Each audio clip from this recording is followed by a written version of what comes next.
नमस्कार वंश में गावित देवेंद्र और आप सभी का स्वागत है मैथ्स बाय गावित देवेंद्र के अंदर। तो आज हम पढ़ेंगे रेशियो एंड प्रोपोर्शन यानी कि अनुपात और समानुपात। तो उसमें पहला प्रश्न ऐसा है कि एक ऑफिस में इन वन ऑफिस असिस्टेंट और ऑफिसर है।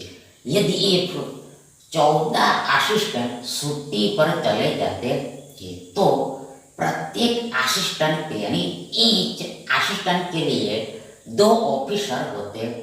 इसके बाद 45 ऑफिसर छुट्टी पर चले थे और अब प्रत्येक ऑफिसर के लिए ईच ऑफिसर के लिए 5 असिस्टेंट होते हैं। तो शुरुआत में स्टार्टिंग में कितने असिस्टेंट थे, स्टार्टिंग में कितने असिस्टेंट थे वो निकालना है। तो देखो यहाँ पर पहले हमारे पास ये ऑफिस में ऑफिसर है और असिस्टेंट, ऑफिस में ऑफिसर है और असिस्टेंट। ये देखो हमारे पास देखो ऑफिसर है और असिस्टेंट, ऑफिसर है और असिस्टेंट। मतलब स्टार्टिंग में कितना कितना है वो हमें मालूम नहीं है। स्टार्टिंग में कितना कितना है वो हमें मालूम नहीं, शुरुआत में कितना कितना है वो हमें मालूम नहीं, मतलब हमें रेशियो मालूम नहीं, अनुपात मालूम नहीं। अब आगे बोला है कि कहा है कि 14 असिस्टेंट छुट्टी पर चले जाते हैं, छुट्टी पर चले जाते हैं। 14 असिस्टेंट छुट्टी पर चले थे, मतलब यहाँ पर देखो असिस्टेंट यहाँ पर है तो यहाँ पर हमें माइनस करना पड़ेगा 14 को 14 को, 14 माइनस पड़ेगा 14 को घटाना पड़ेगा। तो आगे ऐसा होने पर आगे बोला है कि प्रत्येक असिस्टेंट के लिए 2 ऑफिसर होते, प्रत्येक असिस्टेंट के लिए 2 ऑफिसर होते। मतलब ऐसा होने पर हमें न्यू रेशियो मिलेगा, नया अनुपात मिलेगा, न्यू रेशियो मिलेगा, नया अनुपात मिलेगा।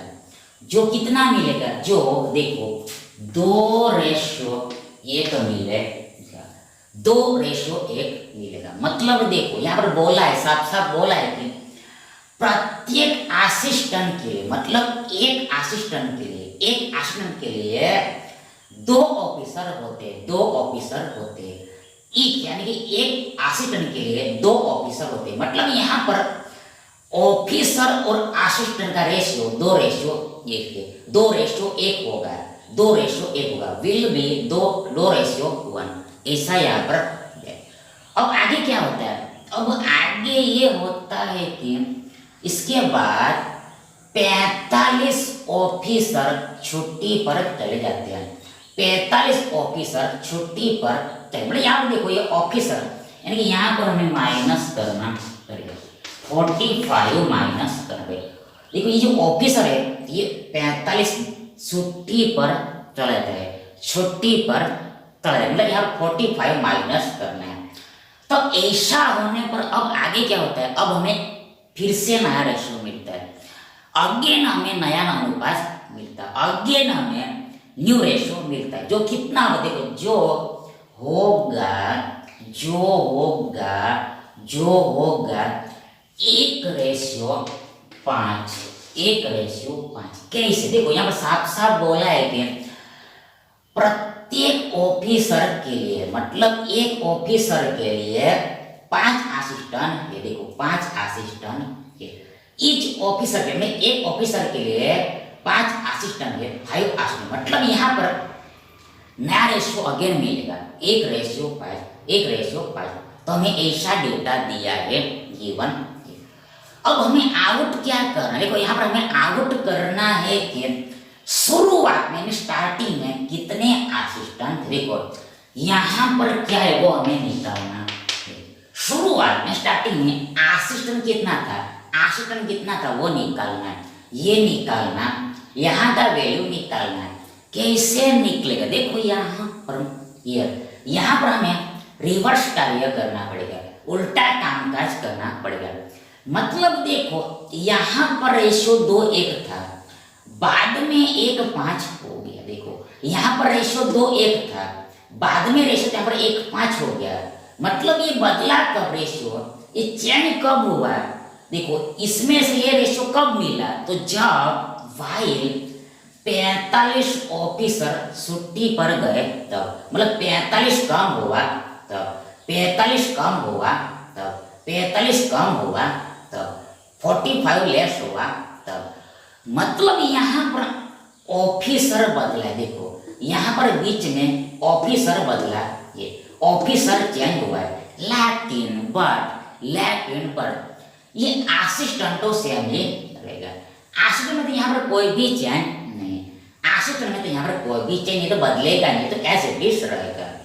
लेकिन परंतु यहाँ पर हमने यहाँ पर देखा, रेशम देखा, तो यहाँ पर साफ साफ डेटा बोल रहा है कि असिस्टेंट 1 है और यहाँ पर असिस्टेंट 5 हो गया, ऐसा बोल रहा है। देखो यहाँ पर असिस्टेंट 1 है ऐसा बोला, जबकि यहाँ से बोला है कि असिस्टेंट 5 है, मतलब सेम नहीं है, ये गलत बात है, रॉन्ग बात है। देखो ये सेम ही होना चाहिए, इक्वल ही होना, मतलब यहाँ पर पहले ये 1 और 5 को सेम करना पड़ेगा, मतलब असिस्टेंट को सेम करना पड़ेगा, असिस्टेंट को सेम करना पड़ेगा। 1 और 5 को हमें सेम करना कैसे होगा? देखो सीधा सा लगे, ये 1 को आप 5 से मल्टीप्लाई करो, मतलब ये पूरे रेशियो में 5 का गुणा करना है, पूरे रेशियो में 5 का गुणा करना है, तेरे सेम हो जाएगा। मतलब यहाँ पर 5 एकम 5 हो गया, 5 दूनी इधर 10 हो गया, 10 हो गया, तो ये बदल के क्या हो गया, 10 5 हो गया, 10 रेशियो 5 हो गया। मतलब अब देखो, अब यहाँ पर असिस्टेंट सेम हो गया। देखो यहाँ पर भी असिस्टेंट 5 है और यहाँ पर भी असिस्टेंट 5 है, इधर भी 5 है, इधर भी 5 है, ये सेम हो गया। अब इस इधर आओ, अब आप इधर आओ, देखो यहाँ पर देखो, देखो पहले यहाँ पर ऑफिसर 10 था और बाद में 1 हो गया। देखो पहले वो ऑफिसर 10 था, बाद में 1 हो गया, मतलब यहाँ पर 9 का कमी हुआ, ये 9 यूनिट डिक्रीज हुआ, ये 9 यूनिट घट गया। ये जबकि भाई रियल में कितना घटा, रियल में ये 45 घटा, ये 45 लेस हुआ, ये मतलब यहाँ पर 9 यूनिट का वैल्यू 45 है, 9 यूनिट का वैल्यू 45 है। कितना गुना है? देखो ये 9 पंचे 45 मतलब 5 गुना है, 5 टाइम्स है, 5 गुना है 5 टाइम्स है। तो अब आगे हम ये 5 यूनिट का भी वैल्यू निकाल सकते हैं, ये 5 यूनिट का भी वैल्यू निकाल सकते हैं। मतलब देखो ये अल्सो ये 5 गुना ही होगा, ये 5 यूनिट का वैल्यू भी 5 गुना ही होगा, 5 टाइम्स होगा, मतलब ये 5 पंचे हमें 25 मिलेगा, 25 मिलेगा, 25 मिलेगा, 25 मिलेगा। मतलब मिस्टर ये 14 असिस्टेंट कम होने के बाद बचा कितना है? 25। फिर से एक बार देखो ये 25 आया, तो इसका मतलब ये है कि 14 असिस्टेंट कम होने के बाद 25 है, तो शुरुआत में कितना होता है? यहाँ पर 25 प्लस 14 होगा, कितना होगा? 5 4 9 4 1, देखो देखो देखो देखो यहाँ पर 5 4 9 2 और 1 3 मिला, नहीं मिला, मतलब शुरुआत में स्टार्टिंग में असिस्टेंट 39 था, 39 है, यानी हमारा आंसर है 39, यानी विकल्प बी हमारा सही विकल्प है।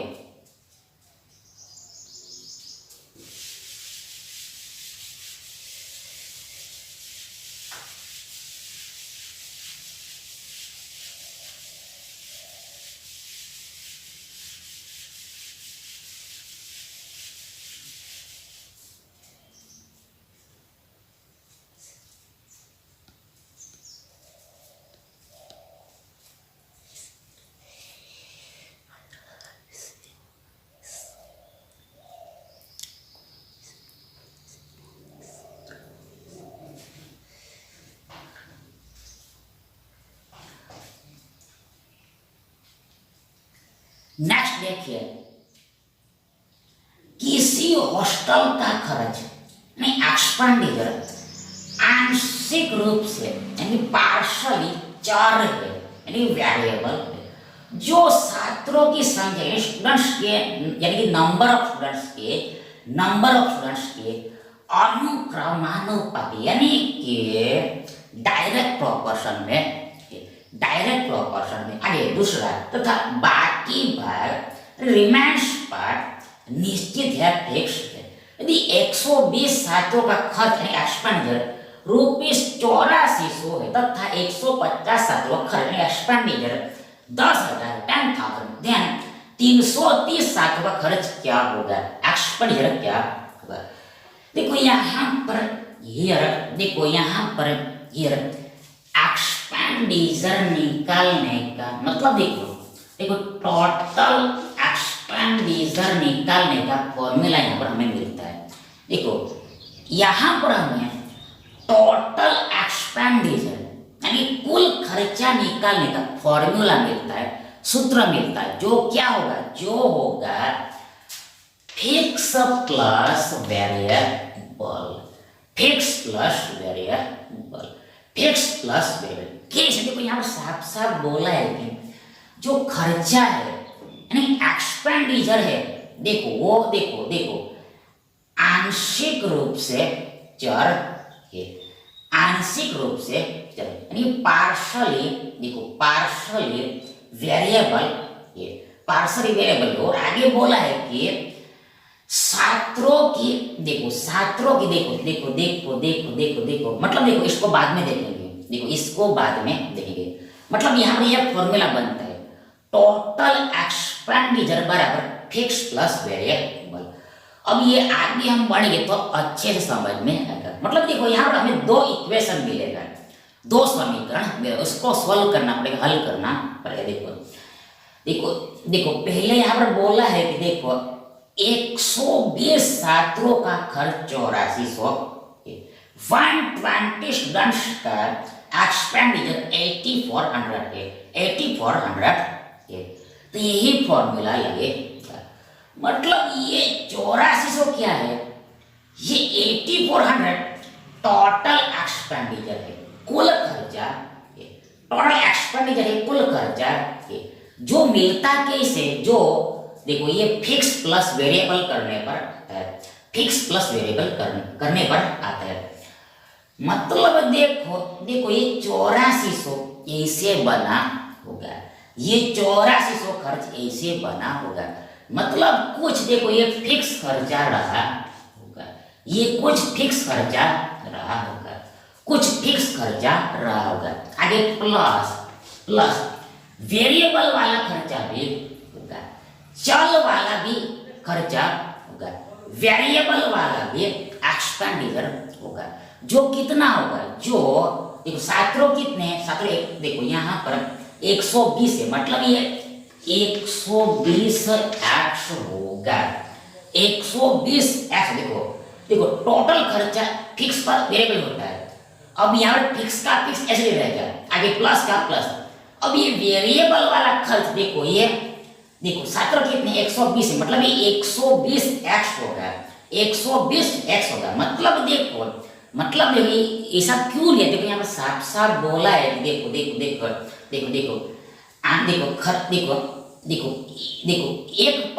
यहाँ पर बोला है कि देखो यहाँ पर देखो खर्चे को दो पार्ट में डिवाइड किया गया है। एक्सपेंडिचर को दो पार्ट में डिवाइड किया, एक तो फिक्स रहेगा और बाद में चेंज होते रहेगा। मतलब चेंज कैसे करना है, तो ये चेंज ऐसे होता है। देखो छात्रों की संख्या के अनुक्रमानुपात में देखो चेंज होगा, छात्रों की संख्या के अनुक्रमानुपात में चेंज होगा। मतलब ये जो वेरिएबल वाला खर्च है वो देखो छात्रों की संख्या के डायरेक्ट प्रोपोर्शन में समानुपात में, नंबर ऑफ स्टूडेंट्स के डायरेक्ट प्रोपोर्शन सम अनुपात में। इन शॉर्ट टुक में कहा जाए तो देखो यहाँ पर ये 120 को हमें 4 से मल्टीप्लाई करना पड़ेगा, वेरिएबल से गुणा करना पड़ेगा। ये 120 मतलब सातों की संख्या को यहाँ पर 4 से गुणा करना पड़ेगा, वेरिएबल से मल्टीप्लाई करना पड़ेगा। मतलब ये x क्या है, x यहाँ पर चल है, चर यानी कि वेरिएबल है, वेरिएबल है मतलब इसका x का कुछ ना कुछ वैल्यू होगा, x का कुछ ना कुछ वैल्यू जो हमें पता नहीं है, मालूम नहीं है, और ये फिक्स वैल्यू का है क्या है वो भी हमें मालूम नहीं। तो यहाँ पर भी कुछ वैल्यू होगा, यहाँ पर भी कुछ वैल्यू होगा, यहाँ पर भी कुछ गुणा होके आएगा और ये यहाँ पे क्वेश्चन जो तो ऐड होने के बाद हमें यहाँ पर कितना मिलता है, ऐड होने के बाद यहाँ पर हमें 84,000 मिलता है ऐसा दिया है, 8400 मिलता है ऐसा दिया है, 8400 मिलता है ऐसा दिया है। मतलब देखो ये x क्या है, यहाँ पर x देखो यहाँ पर ये मल्टीप्लाइंग फैक्टर है, x यहाँ पर मल्टीप्लाइंग फैक्टर है, x ये मल्टीप्लाइंग फैक्टर है, x क्या है मल्टीप्लाइंग फैक्टर है 120 का। मतलब यहाँ पर जो कुछ भी आएगा वो 120 का मल्टीपल होगा, 120 का गुणक होगा, ऐसा यहाँ पर कहना चाह रहे थे। यानी कि हमें ये इक्वेशन मिला है, एक समीकरण हमें ये मिला है। अब सिमिलर हमें दूसरा समीकरण मिलेगा किसके, देखो अब छात्रों बोला है 150 छात्र 150 स्टूडेंट्स का खर्चा बोला है, तो ये खर्चा निकलना खर्चा तो ऐसे निकलता है फिक्स प्लस वेरिएबल, तो ये फिक्स का फिक्स वापस ऐसे रहेगा, ये फिक्स वाला खर्चा सेम ही रहेगा, एक का एक ही रहेगा, एक का एक ही रहेगा। आगे प्लस का प्लस, प्लस का प्लस। अब वेरिएबल वाला खर्च कितना है, तो यहाँ पर क्या चेंज होगा, देखो यहाँ पर ओनली स्टूडेंट का संख्या बदलेगा, छात्रों की संख्या बदलेगी, छात्रों कितना लेना है 150 लेना है, तो ये 150x होगा, वेरिएबल वाला खर्च 150x होगा, 150x होगा। मतलब x क्या है, वेरिएबल है चर है, वेरिएबल है चर है, यानी कि 150 का मल्टीप्लाइंग फैक्टर, यानी कि जो यहाँ पर जो कुछ भी आएगा संख्या वो 150 का मल्टीपल ही होगा, 150 का गुणक ही होगा। मतलब ये x और ये x सेम ही है, ये x और ये x सेम ही होगा, एक ही होगा, सेम ही होगा, एक ही होगा, सेम ही लेना, ये सेम ही समझना ये। तो ये कुल खर्चा हो गया जो हमें कितना दिया है, जो हमें रियल में दिया है 10,000 दिया, देखो 10,000 दिया है, 10,000 दिया है, 10,000 दिया है। तो यहाँ से हमें ये दो इक्वेशन मिल गया। अब ये दोनों को हमें सॉल्व करना पड़ेगा, हल करना पड़ेगा। मतलब देखो इधर बड़ा बड़ा संख्या है, इधर छोटा संख्या, देखो इसमें बड़ा संख्या है और इधर छोटा संख्या है, तो क्या करते हैं, अब हम देखो इसमें से इसको माइनस करते हैं, ये नीचे में से ऊपर वाले को माइनस करते हैं। तो ऐसा करने पर देखो पहले देखो ये फिक्स माइनस फिक्स कैंसिल हो जाएगा, शून्य हो जाएगा। अब ये 150x में से 120 घटेगा तो हमारे पास बचेगा 30x, और आगे 10,000 में से ये 8,400 घटेगा तो हमें इधर मिलेगा, इधर प्राप्त होगा 1,1600 मिलेगा, 1600 मिलेगा, 1600 मिलेगा। तो हमें ऐसा मिला, ऐसा मिला।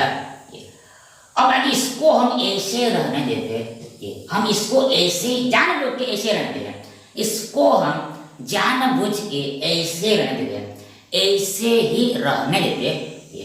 अब हमें निकालना क्या, देखो हमें निकालना है 330 छात्रों का खर्चा, 330 स्टूडेंट का एक्सपेंडिचर निकालना, मतलब टोटल एक्सपेंडिचर निकालना है, कुल खर्चा निकालना। तो ये इसका फॉर्मूला a प्लस बी है, मतलब फिक्स प्लस वेरिएबल है। तो देखो पहले ये फिक्स का फिक्स ही रहेगा, फिक्स का फिक्स रहेगा, सेम ही रहेगा। आगे प्लस वेरिएबल वाला खर्च, चर वाला खर्च कितना, यहाँ पर स्टूडेंट कितना है, छात्र कितना, यहाँ पर छात्र देखो 330 है, मतलब ये होगा 330x आएगा, यानी कि यहाँ पर जो कोई भी खर्चा आएगा वो 330 का मल्टीपल होगा, गुणक होगा।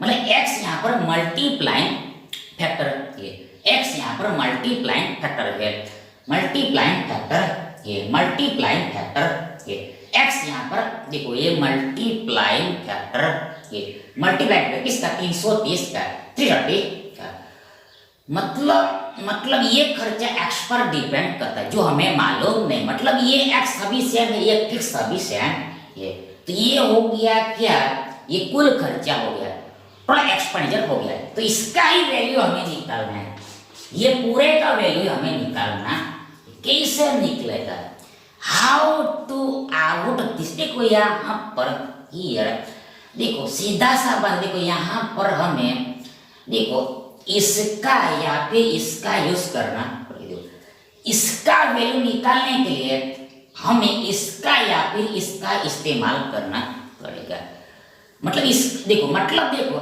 मतलब देखो इस देखो आगे में अच्छे समझ में आ, देखो पहले हम लिखते हैं बाद में समझाते हैं, देखो पहले देखो यहाँ पर देखो ये फिक्स को हम फिक्स ही रखते हैं, इसको हमने लिख दिया एज इट इज, आगे ये जो प्लस 330x इसको हम लिख सकते हैं, ऐसे लिख सकते हैं, देखो कैसे, देखो ऐसे लिख सकते, देखो प्लस 150x प्लस 180x ऐसे लिख सकते, देखो फिर से फिक्स को हमने ऐसे रहने दिया, आगे प्लस 330x को हमने लिखा प्लस 150x प्लस 180, मतलब ये 180 और 150 कितना होता है, ये होता है देखो 200 250 250 300 और 330, देखो ये 330 हो जाएगा, ये एडिशन 330 ही होता है, मतलब 330x को हमने ऐसे लिखा, क्यों लिखा, तो देखो हमें ये फिक्स प्लस 150x का वैल्यू पता है, इसलिए ये फिक्स प्लस 150x का वैल्यू में पता है 10,000 है, इसलिए हमने जानबूझ के ऐसा लिखा, मतलब आप यहाँ पर इसको भी ला सकते हो, देखो इसका भी आप यूज कर सकते हो, ये f प्लस 120x का भी यूज कर सकते हो, पर यदि हमने इसका यूज किया तो कैलकुलेशन थोड़ा हार्ड आएगा, मतलब इसका यदि हमने यूज किया तो कैलकुलेशन थोड़ा इजी पड़ेगा, इसलिए हमने इसको लिया, यानी फिक्स प्लस 150 x को लिया है, तो ऐसा मिला। अब आगे देखो फिक्स प्लस 150 x क्या वैल्यू यहाँ पर ये 10,000 प्लस 180x का वैल्यू, देखो यहाँ पर 180x का वैल्यू भी लिखना पड़ेगा, 180x का वैल्यू भी लिखना पड़ेगा, तो ये कहाँ से निकले, तो ये यहाँ से निकलेगा, यहाँ से आउट होगा, ये जो हमें प्राप्त हुआ इसमें से निकलेगा, देखो हमें लाना है 180x का वैल्यू, कैसे निकलेगा, मतलब यहाँ पर देखो पहले यहाँ पर देखो मतलब ये पूरे को सॉल्व करने के लिए देखो इसका भी यूज लगेगा और ये दोनों में से किसी एक का यूज लगेगा, कोई एक का यूज करना पड़ेगा, ये दोनों में से कोई एक का यहाँ पर यूज करना पड़ेगा, अल्सो इसका तो करना ही पड़ेगा, मतलब हमें 180x का वैल्यू निकालना है, यहाँ पर हमारे पास 30x का वैल्यू है, 30x का वैल्यू मतलब हमें बनाना है 30 को 180, क्या करना पड़ेगा, देखो यहाँ पर सीधा सा उसके लिए शेष से दोनों तरफ मल्टीप्लाई करना पड़ेगा, शेष से दोनों तरफ गुणा करना, यानी आप देखो 6 के 8 180x मिल जाएगा, 180x मिल जाएगा, तो इसका वैल्यू देखो ये 16 96 2 शून्य लगा पीछे में, तो ये 180x का वैल्यू 9600 मिलेगा, 9600 मिलेगा, तो ये कुल खर्चा होगा, यहाँ पर जोड़ना है ऐड करना है, तो देखो ये 10,000 है और ये 9,000, ये हो गया 19,000, अल्सो ये 600 भी है, यहाँ पे लिखा पीछे में 600, मतलब ये जो 330 है उसका टोटल एक्सपेंडिचर यानी कुल खर्चा 19,600 है, 19,600 है, यानी कि विकल्प भी हमारा सही विकल्प है।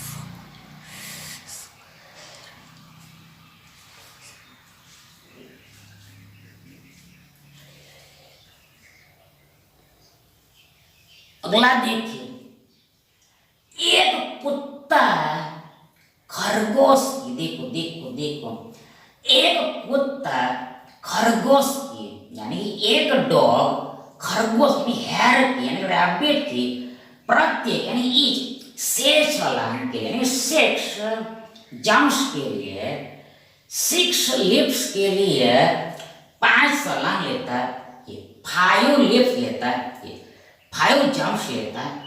लेकिन बट कुत्ते की 4 छलांग खरगोश की 5 छलांग के बराबर होते हैं। तो आगे बोला है कुत्ते और खरगोश की चाल का अनुपात क्या है, स्पीड का रेशियो निकालने को बोला है, कैसे निकले। तो यहाँ पर हमारे पास देखो एक कुत्ता है यानी डॉग, ये कुत्ता है यानी डॉग, दूसरा खरगोश है यानी कि हेयर है यानी कि रैबिट, हेयर है यानी कि रैबिट, हेयर है यानी कि रैबिट, एक कुत्ता है और दूसरा खरगोश। अब यहाँ पर आगे बोला है कि कहे कुत्ता खरगोश की प्रत्येक 6 छलांग के लिए 5 छलांग लेता है। फिर से एक बार, एक कुत्ता खरगोश की प्रत्येक 6 छलांग 6 जंप्स के लिए 5 छलांग लेता है, 5 छलांग 5 जंप्स मारता है। मतलब यहाँ पर देखो, यहाँ पर देखो टाइम क्या है, श्याम है, टाइम कितना है इक्वल, टाइम कितना है इक्वल, टाइम कितना है इक्वल, टाइम कितना है इक्वल, टाइम कितना है इक्वल है। मतलब यहाँ पर अर्थ ऐसा होता है कि देखो देखो देखो, अर्थ ऐसा होता है कि मीनिंग ऐसा होता है कि देखो देखो, जितने समय में जितने टाइम में देखो देखो देखो देखो खरगोश 6 छलांग मारता है, उतने ही टाइम में जो कुत्ता है वो 5 छलांग ही ले पाता है। फिर से देखो तो ये पहला सेंटेंस है, इसका मीनिंग ऐसा होता है, मतलब यहाँ पर टाइम सेम है, समय बराबर, मीन्स जितने समय में हेयर जितना जंप मारता है, मतलब 6 जंप मारता है, तो उतने ही टाइम में ये कुत्ता डॉग केवल 5 छलांग ही मार सकता है, 5 जंप्स ही ले सकता है, मतलब यहाँ टाइम सेम है। तो यहाँ पर क्या लिखना है, यहाँ पर डॉग का छलांग लिखना है और हेयर का छलांग लिखना है। तो डॉग का छलांग कितना है, डॉग का छलांग है ये 5 है 5, तो यहाँ पर 5 लिखना है। डॉग के नीचे डॉग का डेटा लिखना है और हेयर के नीचे हेयर का डेटा लिखना है। तो डॉग यहाँ पर 5 छलांग लेता है और ये खरगोश यानी रैबिट यानी हेयर 6 छलांग लेता है। खरगोश के नीचे खरगोश का डेटा लिखना, तो यहाँ पर 6। अब यहाँ पर हियर, यहाँ पर हियर, यहाँ पर देखो देखो सेम डिस्टेंस का डेटा दिया होगा। देखो बात पहले टाइम का देखो, पहले यहाँ पर हमें टाइम देखो, पहले टाइम का डेटा दिया होगा, पहले टाइम का डेटा दिया होगा, मतलब टाइम सेम होगा। अब डिस्टेंस सेम होगा, डिस्टेंस सेम होगा, अंतर सेम होगा, दूरी सेम होगा, दूरी सेम होगा, मतलब दूरी का डेटा दिया होगा, डिस्टेंस का डेटा दिया रहेगा, इसका डेटा होगा। पहले टाइम डेटा होगा, बाद में डिस्टेंस का डेटा होगा। मतलब इस प्रकार के क्वेश्चन को सॉल्व करने में देखो, पहले टाइम का डेटा लिखना है, पहले टाइम का डेटा लिखना, बाद में डिस्टेंस का डेटा लिखना है, बाद में डिस्टेंस का डेटा लिखना है। मतलब टाइम सेम होगा, डिस्टेंस भी सेम है। तो पहले हमने टाइम का डेटा लिखा, टाइम वाला डेटा लिखा, अब लिखेंगे हम डिस्टेंस वाला डेटा, डिस्टेंस वाला डेटा, मतलब डॉग के नीचे डॉग, हेयर के नीचे हेयर का डेटा लिखे हैं ये।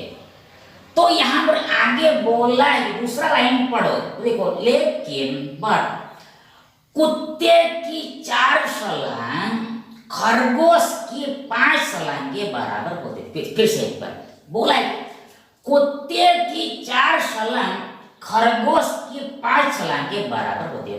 मतलब यहाँ कैपेसिटी दिया है, क्षमता दिया है, कैपेसिटी दिया है। देखो ये एक तरह का कैपेसिटी ही है, ये दूसरा एक तरह कैपेसिटी क्षमता ही है। देखो देखो फिर से बात, कुत्ते की 4 छलांग देखो खरगोश की 5 छलांग के बराबर होती है। मतलब मतलब मतलब मतलब मतलब मतलब मान लो सपोज हमारे पास x दूरी x डिस्टेंस x दूरी है x डिस्टेंस है। तो ये दूरी तय करने में देखो ये दूरी तय करने में x दूरी तय करने x डिस्टेंस कवर करने के लिए देखो यहाँ पर कुत्ते को कितना छलांग मारना पड़ता है। देखो डॉग को ओनली 4 छलांग ही मारना पड़ता है। लेकिन बट यहाँ पर ये खरगोश है यानी रैबिट है उसको 5 छलांग लगाना पड़ता है, एक ज्यादा छलांग लगाना पड़ता है, तब x दूरी कवर होती है, मतलब तब सैम दूरी तय होता है। फिर से यहाँ पर डिस्टेंस इक्वल लेना है, मतलब हमने मान लिया कि x डिस्टेंस देखो इसका ये कोई यूज नहीं, ये तो साइड का बात है, समझाने के लिए ऐसा ही लिया ये, मतलब यहाँ पर कैपेसिटी दिया है, मतलब यहाँ पर बोला है कि कुत्ते की 4 छलांग खरगोश की 5 छलांग के बराबर है। मतलब यदि दूरी x है तो ये x दूरी ये डॉग है तो ये 4 छलांग में कवर कर लेगा, लेकिन ये जो हेयर है ये x दूरी तय करने में 5 छलांग लगे, ज्यादा छलांग मारेगा। इन शॉर्ट यहाँ पर हमें पहले लिखा टाइम वाला डेटा और बाद में हमने लिखा डिस्टेंस वाला डेटा, यानी कैपेसिटी वाला डेटा, समता वाला डेटा, समता वाला डेटा लिखा, मतलब यहाँ टाइम से मैं यहाँ पर डिस्टेंस है। अब हमें आउट करना है, निकालना है स्पीड का रेशियो, स्पीड का रेशियो। ये कुत्ता है और ये हेयर है, ये दोनों की चाल का स्पीड का हमें रेशियो निकालना है, अनुपात निकालना है। स्पीड का चाल का हमें रेशियो निकालना है, अनुपात निकालना है। कैसे निकले तो उसके लिए देखो यहाँ पर सिंपल देखो भाग देना होता है, डिवाइड करना होता है, भाग कर देना तो डिवाइड कर देना होता है।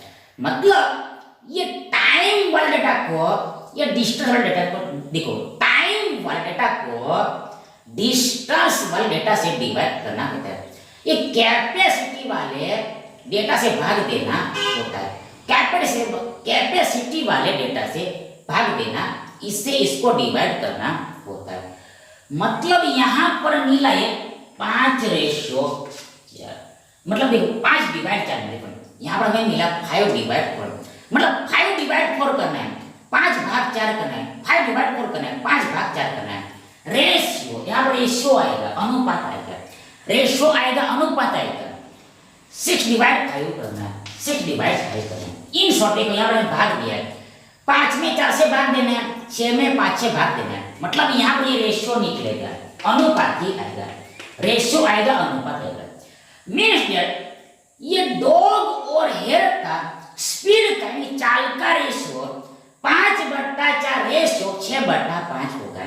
5/4 रेशियो 6 रेशियो 5, 6 देखो 5/4 रेशियो 6/5 होगा। लेकिन ऐसा तो हमें आंसर कुछ दिखाई दे रहा है, देखो ऐसा तो कुछ हमें आंसर दिखाई नहीं दे रहा है, दिखाई दे नहीं रहा है, क्योंकि देखो आंसर ऐसे लिखा जाता है, आंसर को ऐसे लिखा जाता है, मतलब नॉर्मल ही लिखा जाता है, ऐसे रेशियो जो है वो इसे भिन्न में नहीं चलता है, फ्रैक्शन में नहीं चलता है, भिन्न में नहीं चलता है, फ्रैक्शन में नहीं चलता, मतलब ये बट्टा में संख्या होता है, भाग में संख्या होता है, उसको घटाना पड़ता है, रिमूव करना होता है, डिलीट करना होता है। तो ये डिलीट होगा कैसे, देखो उसके लिए सीधा सा देखो यहाँ पर ये क्रॉस मल्टीप्लाई करना होता है, कैंची गुणा करना होता है। देखो यहाँ 5 पंचे 25 इधर लिखना है, 5 पंचे 25 होगा इधर लिखना है, लेफ्ट हैंड में लिखना है, और 4 संख्या 24 होता है, 24 को इधर लिखना है। देखो ये 5 5 गुणा इधर लिखना है, लेफ्ट में लिखना है, और 6 का गुणा उधर लिखना है, उधर लिखना है, उधर लिखना है, तो 6 चौक 24 हो गया। इसको इधर लिखना, इसको उधर लिखना, तो ये चेंज नहीं करना है, तो आंसर गलत। देखो यदि आपने 24 को इधर लिख दिया, 25 को उधर लिखा तो गलत आएगा। देखो ऐसा करना, देखो ये ऐसा जाएगा और ये ऐसा जाएगा, तो ये देखो मतलब ये इधर लिखना है और ये इधर लिखना है, और बीच में ये रेशियो आएगा, अनुपात आए रेशो आएगा, अनुपात आएगा। मतलब ये जो डॉग है, तो जो हेयर है, इसका स्पीड का, यानी चाल का राशियो यानी कि अनुपात, रेशो यानी अनुपात 25 रेशो 4 है। 25 अनुपात 24 है। 25:24 है। 25 सहित 24 है। मतलब क्या है? मतलब क्या है? मतलब क्या है? मतलब ये डॉग है, इसका स्पीड 25 है। 25 है, मतलब देखो, ये डॉग का स्पीड यदि 25 है होगा, तो ये हेयर का स्पीड 24 होगा। एक कम होगा, एक कम होगा, 1 लेस 24 होगा। ये डॉग का स्पीड 25 है, लेकिन हेयर का स्पीड 24 होगा, मतलब एक कम होगा, एक कम होगा, एक कम होगा। मतलब यदि ये डॉग है, तो डॉग का स्पीड यदि 25 दूनी 50 होगा, तो हेयर का स्पीड 24 में 48 होगा, मतलब 2 कम होगा, 2 कम होगा। तो ऐसा यहाँ पर समझना है। इन शॉर्ट ये हमारा आंसर 25:24, 25:24, यानी विकल्प सी हमारा सही विकल्प है। Thank you.